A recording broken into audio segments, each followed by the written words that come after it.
Oh, perfect. Yeah. Oh, there we are. Okay. All right, we're on the air. There you go, Beth. Good evening, everyone, and thank you for joining us.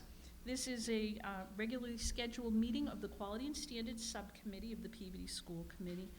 And we are presenting this through the courtesy of PATV, who is broadcasting this live on their Facebook and YouTube and the television channels.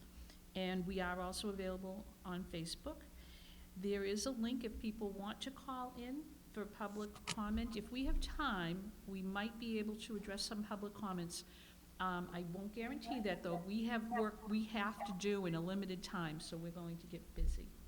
The topic for our agenda is our continued work on a policy regarding memorials. And where we left off at the last meeting, it was really a discussion, and we were all sent home with the work of trying to figure out what is the definition of a memorial. So I thought tonight we could pick up with that, and also I had an idea on how to deal with this, because it really is difficult to frame what we're trying to do. And one thing that I would like to bring out there would be on the definition of a memorial as it was used in the model policy.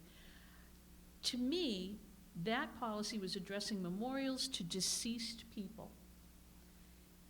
So if we want to follow through with that terminology, which is the general one, but if we want to follow through with that, I think we should make it clear in our policy, and then I think it might make it easier to move forward with some of the decisions about how to handle memorials in the schools. So if anybody wants to jump right in, go ahead if you have an idea or something you'd like to add to that. Well, no, if I could. Sure, go I ahead. think that's a great starting point, worth us discussing. Certainly, two fallen people or deceased people. Mm-hmm. Okay. Yeah. Have you thought about any language around that? Actually, there's just the regular dictionary. Yeah, just something Description. straightforward like that. Right, and basically, and I didn't bring it with me tonight just because it is so generic, but a memorial, it does have very many meanings, but one of them is a concrete remembrance of a person through either a plaque or a stone or another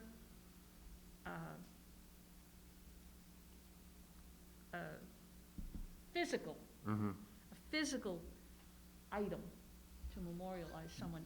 And I don't want to use the word concrete, because that brings up granite. Yeah. I'm using it as, Yeah, again, in the general term. But that's pretty much what it seemed to me. And thank you to Dr. Vidala with that list of the memorials in our buildings that kind of encapsulates a lot of different things. We have plaques. Yeah. We have gardens. We have granite benches. We have playgrounds. We have shelves in the library, book carts in the library. So we do have a lot of things that have meaning. And I thought, if we wanted to proceed on that aspect, that might be a little bit more helpful. In one way, it's easier to figure out what a memorial is, to distinguish from what it isn't. Mm-hmm. Well, on that, I was also thinking, is it something worth considering where maybe we take this building to building, aside from the language, operationally what we do, if, it's designated somehow by us or through the superintendent's office, but have the buildings put together a committee of either staff or the leadership and even some students to work on, memorials or things of that nature that go in their individual buildings, where they work on it, craft it, decide what it might look like, things along those lines, where there's, a system in place. I think that's reasonable enough, and then you have the input from the community in that building, and I think that's very important. And actually, I think what you're saying is actually what has always happened Mhm. along the way, that people, when they've wanted to honor someone, there has been a group in a building that has come together, and generally they've gone to the principal, Mhm. and they've worked through the principal, they've made their suggestions, they've worked through it, and then with the principal's approval, they have put those up. And I know that it has come to the school committee. We don't have a policy on approval of that at the moment, but it was more or less an informational, where the superintendent used his or her judgment and came to us and said, by the way, Mhm. this school is going to honor this person. So there has been a lot of work done before those memorials were actually put into place. And actually, everyone that was on your list had been approved through different methods. And I think that that is an important piece too, that we should probably, enumerate that in a policy. And that way people know. We do have a process for the high school where a suggestion of a memorial at the high school has to go to the school council, because every school has a school improvement council. And if the school council approves of that and gives it to the principal, and then the principal approves, then it comes to the school committee. And that's specifically for the high school, and that's because the high school has the connection with the veterans and that requirement. But it's not, I don't think it's a bad policy, because we've got those school improvement councils at every school. Mhm. And even if there were, an ad hoc group that got together to work on whatever they wanted to use to honor someone, I like the thought of them coming to their school council, getting that input, because that's another group going up the chain. Yeah, well, I think it's building consensus, I Yes. think that's just very important. Yeah.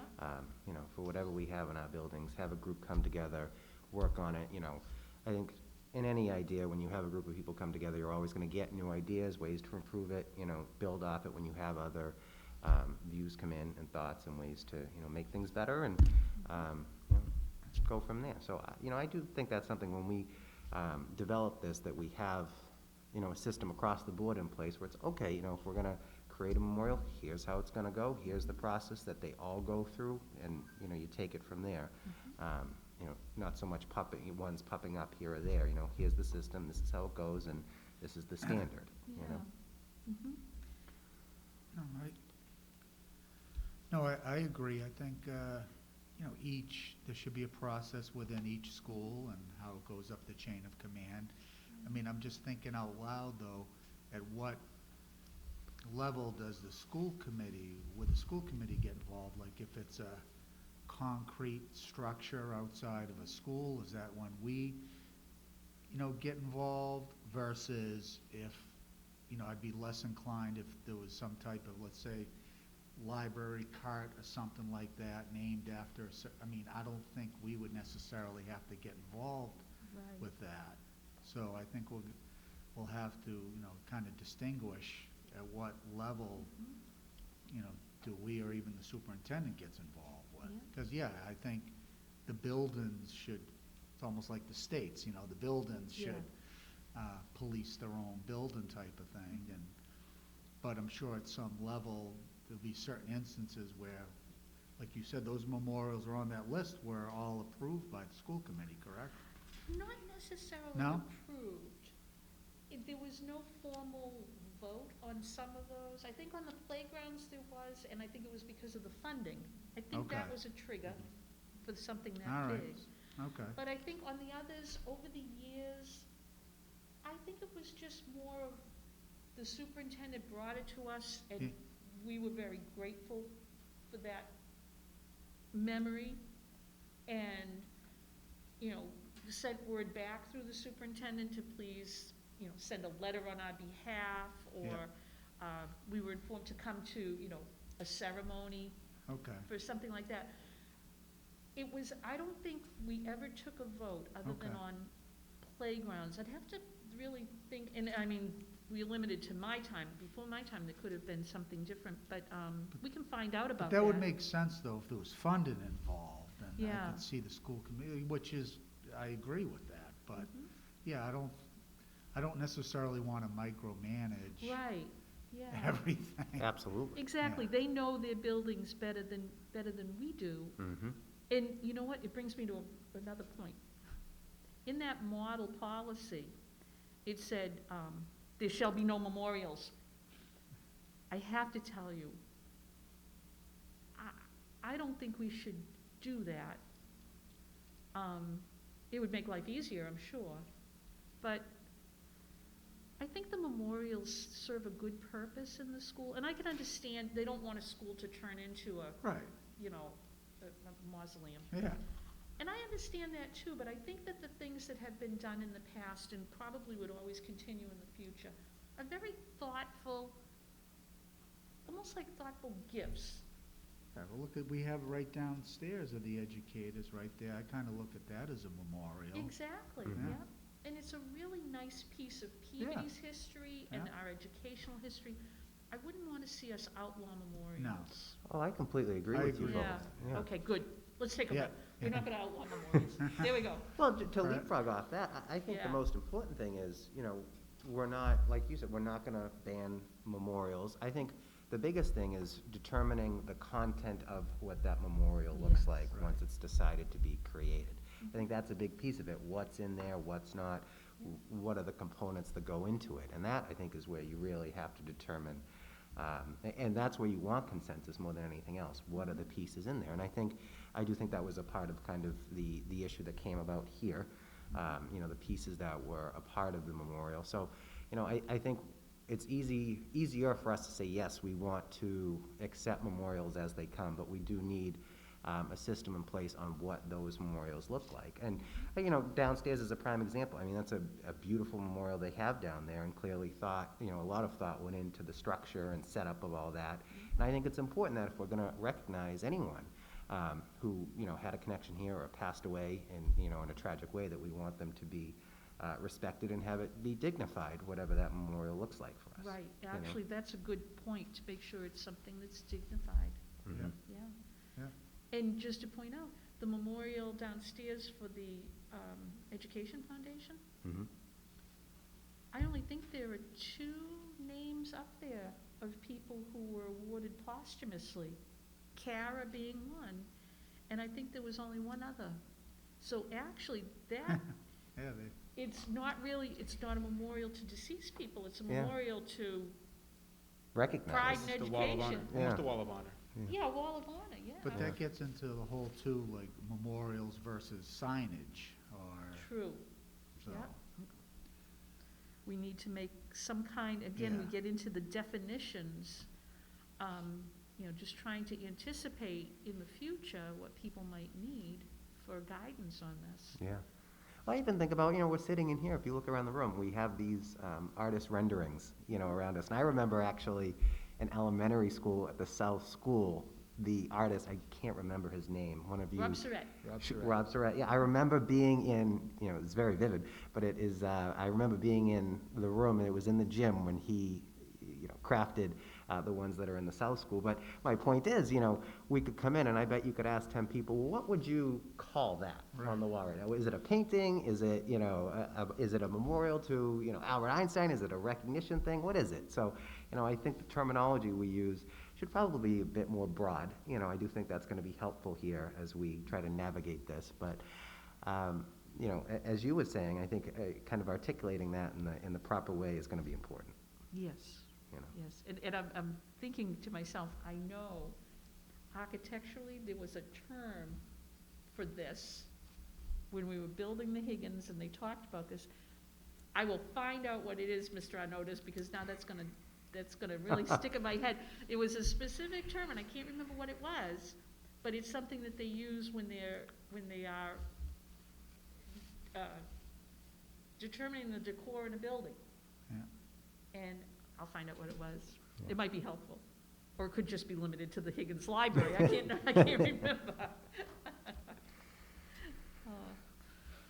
Dr. Vidala, I'm gonna put you on the spot, because you'd have a different viewpoint than we would. As far as administering something like this, does this make sense that we would put in place a process for approval, and that, we would put in some good terminology and be able to continue on to allow memorials in our schools, around our schools, but to be able to determine,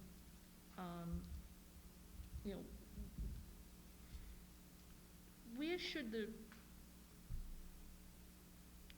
where should the final decision rest? I would think with the superintendent, but I also, like Mr. Olympia was saying, and I think we're all agreeing, it's at the school level where it comes from, and they really are the ones closest to it. What would your opinion on this be?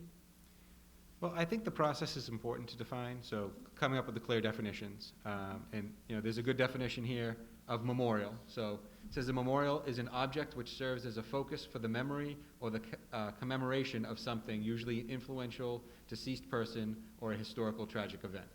So and we can adapt perfect. that to Yes. however, but that's a pretty broad, this is what a memorial is. Yeah. It's something to commemorate an influential individual. And That's so I good, think 'cause it's not starting with definitions is always good. There's a Yeah. difference between a memorial and a display, and I think those are important. In terms of the process, I do think it's important. I know that the model policy was developed by MASC, so there weren't an overabundance of running to, if someone influential has passed away, you want to honor them in some way. I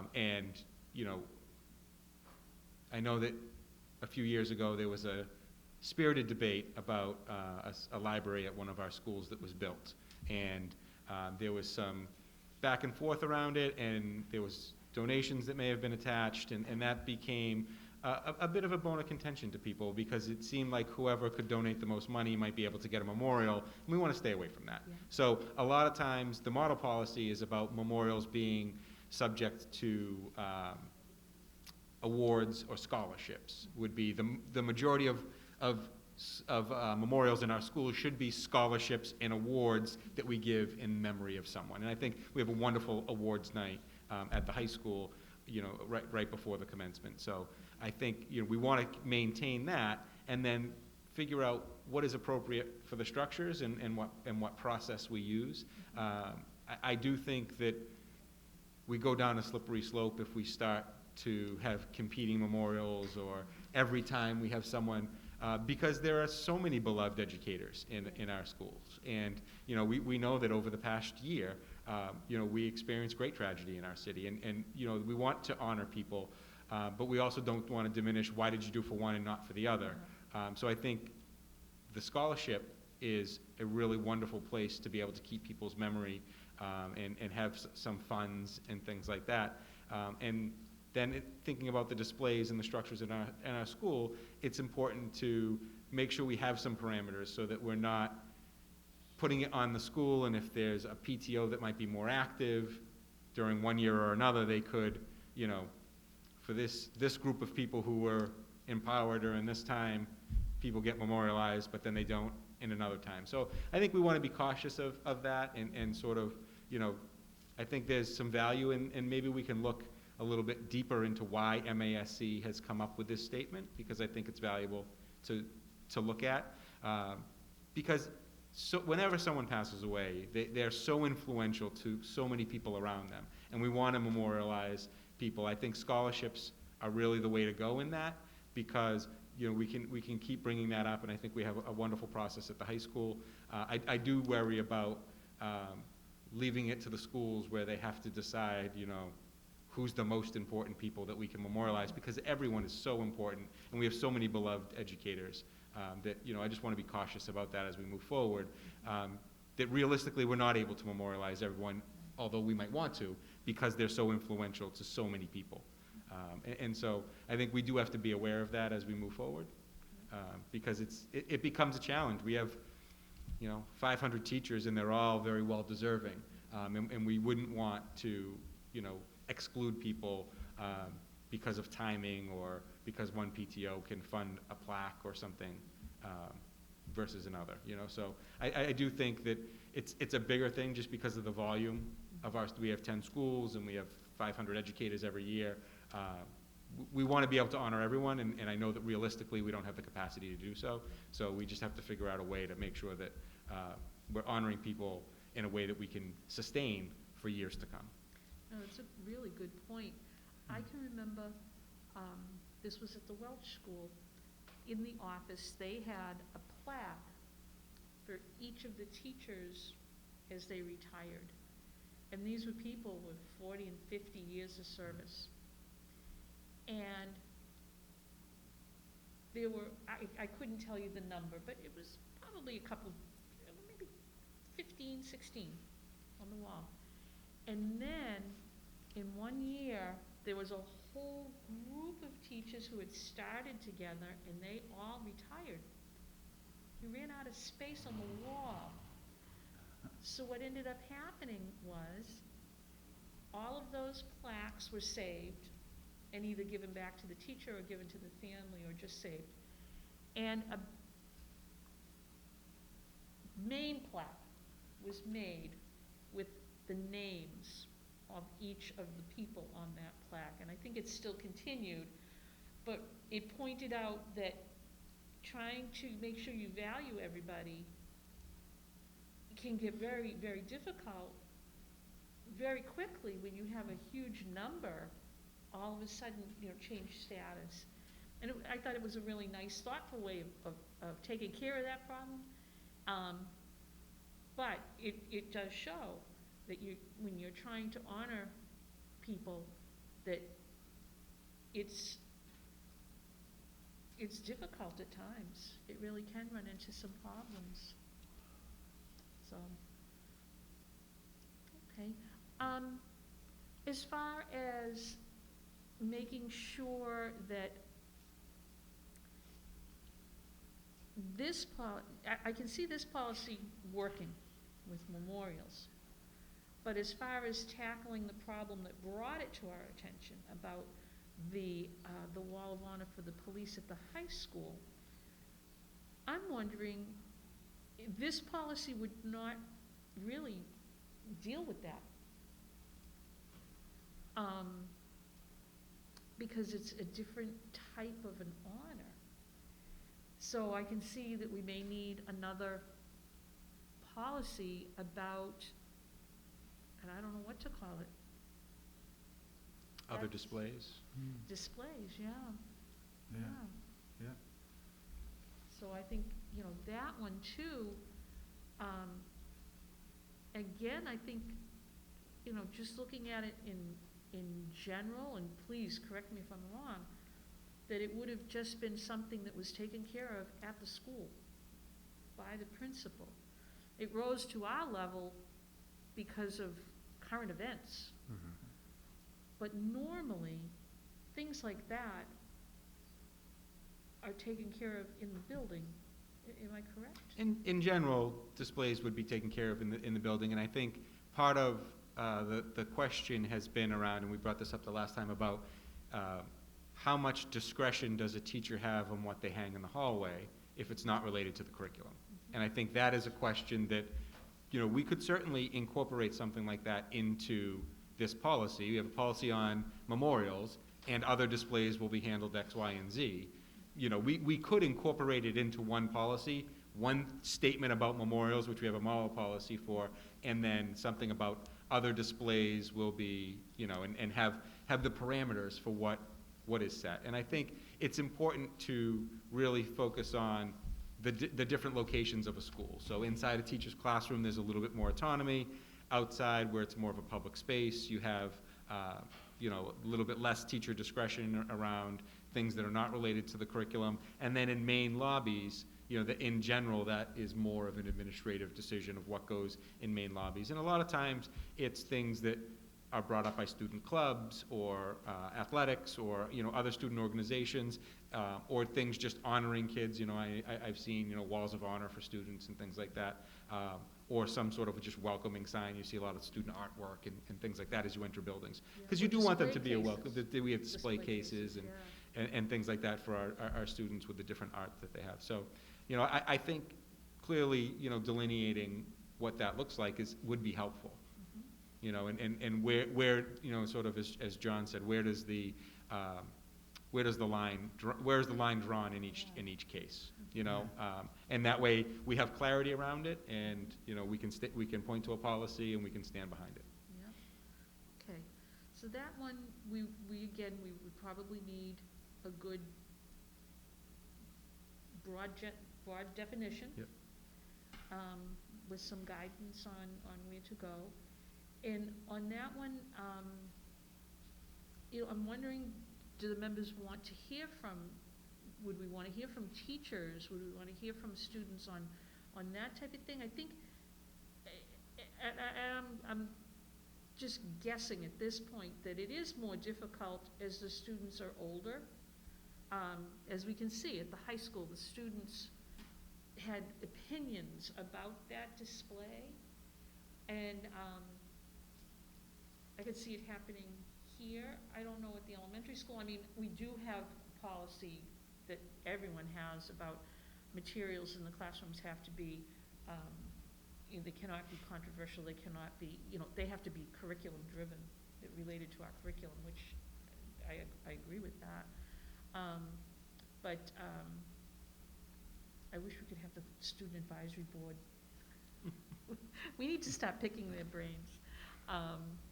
But would you like to have that for, you know, at a next meeting, a future meeting?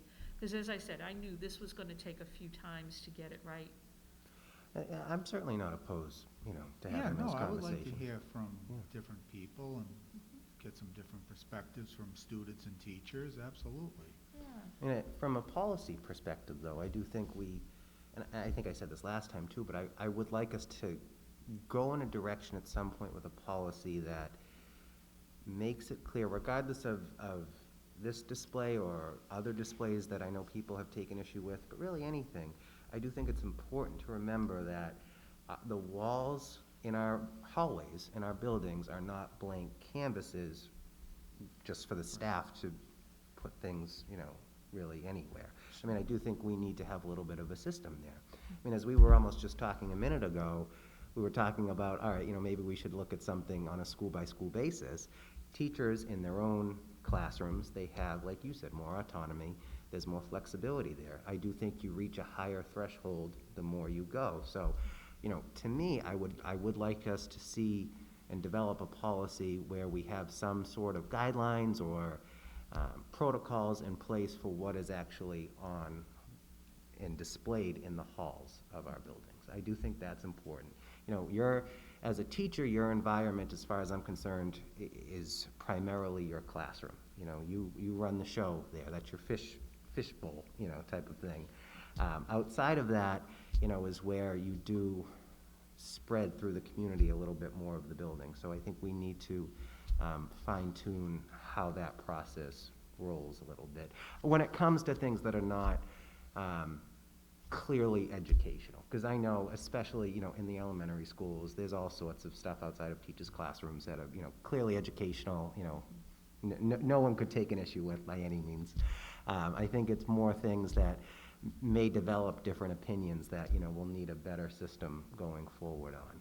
And in many of our schools, there are actual bulletin boards Right. that are designated as spaces in the hallway, and you'll see a lot of student work, or you'll see other displays with student data, and, you know, there's opportunities. They change with the seasons, and they change with different themes, you know, thinking of the elementary schools, but they're designated places where they've already been carved out that there will be a display here, and, you know, they're using that. And so things that are sort of hung on a wall outside of that, you know, sort of brings up another issue. So there's a number of display cases throughout the high school, you know, with the little cutouts and things like that. Oh, yeah. And there's some wonderful artwork, and there's also, you know, some other things that are being displayed, you know, that are in areas that are designated, that were clearly designed as an architectural statement of this should be a display, or there will be something here.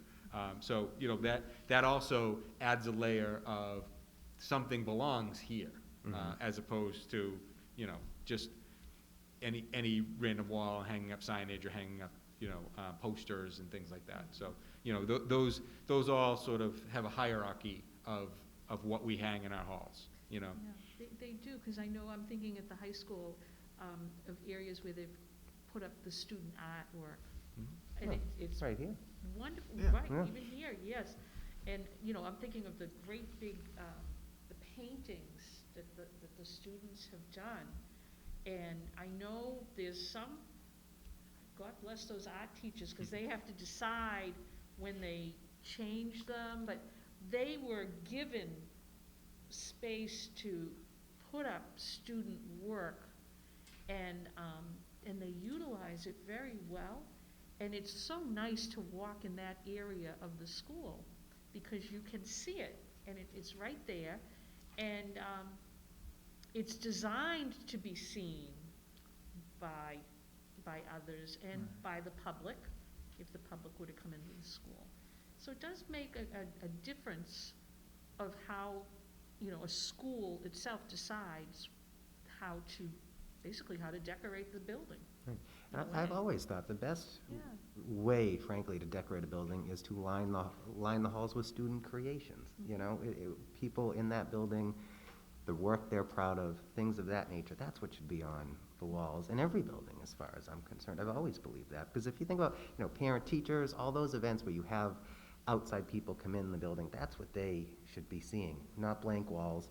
You know, oh, look, a student created this. Oh, you know, that was, you know, someone's friend, or that was your kid, or something along those lines. You know, when you go through there, you want to be reminded of the great work that's going on in those buildings. So Yeah. I think that's something we should think about. But and it's going to be, I think, you know, many conversations we'll have, and we'll want to hear a lot of, you know, perspectives from people. I think ultimately what this will come down to is who is the final decision maker on this, because it is going to go, you know, as you said a minute ago, we don't want it to always have to come here. That's Right, not our yeah. job. Yeah.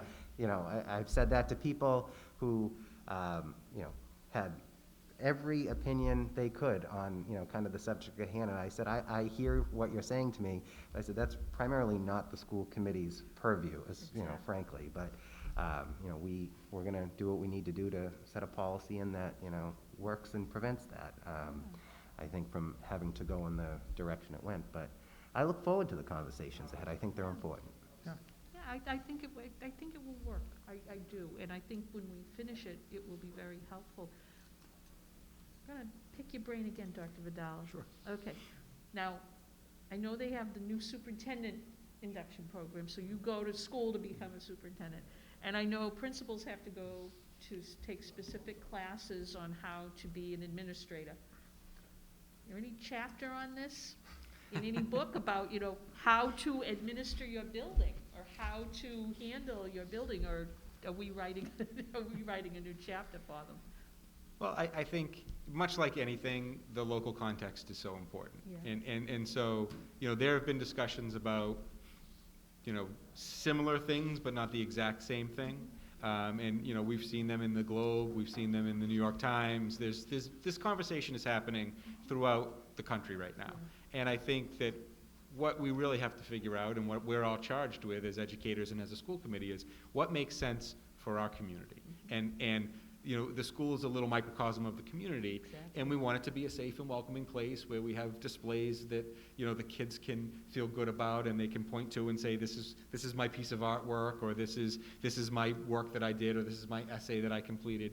And so we want to make sure that we do that. And so, you know, there's no book. If there was, we would have all read it, you know. But I think that what's really important is that we take our time and we make thoughtful decisions that are right for our community. Yeah. And, you know, I think that this whole thing has been a really good way of thinking about democracy and thinking about the way that people engage with one another, because this is a display that has not moved and will not be moved until we all decide what's the best place for it, and what's the best place and what's the best way to honor you know, our fallen police. But also, moving forward, how do we handle all decisions like this? And I think that it's a good discussion to have, and it's, you know, and it's really important that we continue the discussion. So there's no real book on it, but I think that, you know, what we really need to do is bring everyone together and have some conversations so we know how to move forward.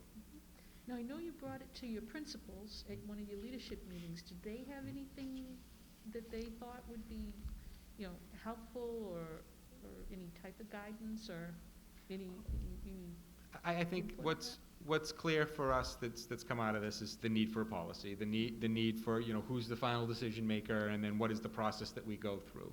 So I think that's important, and I think, it's important to keep peeling back the layers of this onion, because it's a very nuanced conversation, and there's a lot of moving parts, and I think really the first thing we should all do is sort of like those 7 habits for highly successful people. Think first to understand. Yes. So really you want to listen and you want to try to understand where other people are coming from. That perspective taking is so important here, and really learning where does everybody's feeling, where is that coming from, and why, and I think that's an important thing, is that brings us closer as a community when we can really hear from everyone and what they're feeling, and in a very non-threatening way, before decisions are made. So still in process, everything is still in a process, but really trying to get to know people, and I think that's really the most helpful part, is how many people can we hear from, and how can we take their perspective and see, how does this impact them? How does that make them feel? I think those are really important things to go through, and we continue to do so.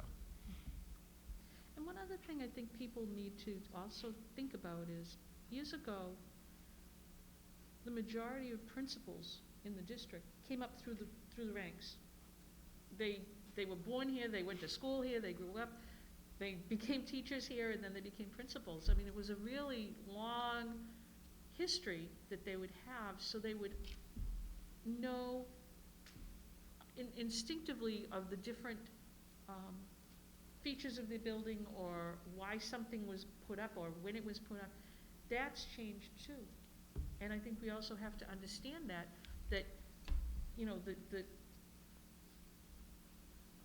the norms that were handed down were never written. We really do need these things written down now, so that people have some guidance. And a lot of people want, something very, very specific about the wall of honor. When we write policy, it has to be general, to be able to cover all kinds of eventualities. And that's one of the things I think that people also may not understand, that we cannot write a specific policy about one specific display, because, again, that would be such a micromanagement, and it would be, it's just not workable. It really, really isn't. So anyone who's watching and is concerned because this is all general, that's because we're writing policy.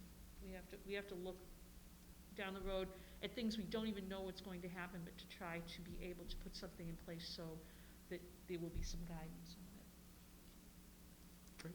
Okay. So, we've got one thing that we definitely accomplished. We're still going to have memorials in Peabody. And then we're going to figure out how to make sure that they're all done properly. Okay.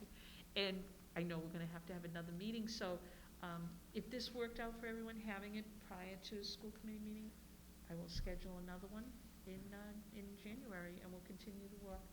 And we can do some paperwork on emails with those definitions. I really liked your definition, Dr. Vidal. Sure, I'll send it to you. Because that covered everything. Yeah, that was The a one good I one. saw Yeah, and we was can very adjust limited. a little bit of some of the language might not be as appropriate for a school. No, but it was good because it included not just to deceased, but to noteworthy and commemorative. That I think is more in line with what we would be looking Yeah, at. there's more flexibility. Yes, yeah. Okay. All right, well, if there's nothing further, want a motion to adjourn? I'll motion to adjourn. Okay, very good. All right, thank you. Thanks. Thank you very much. Okay, this concludes our subcommittee meeting. Regular school committee meeting will be starting in a few minutes. Great.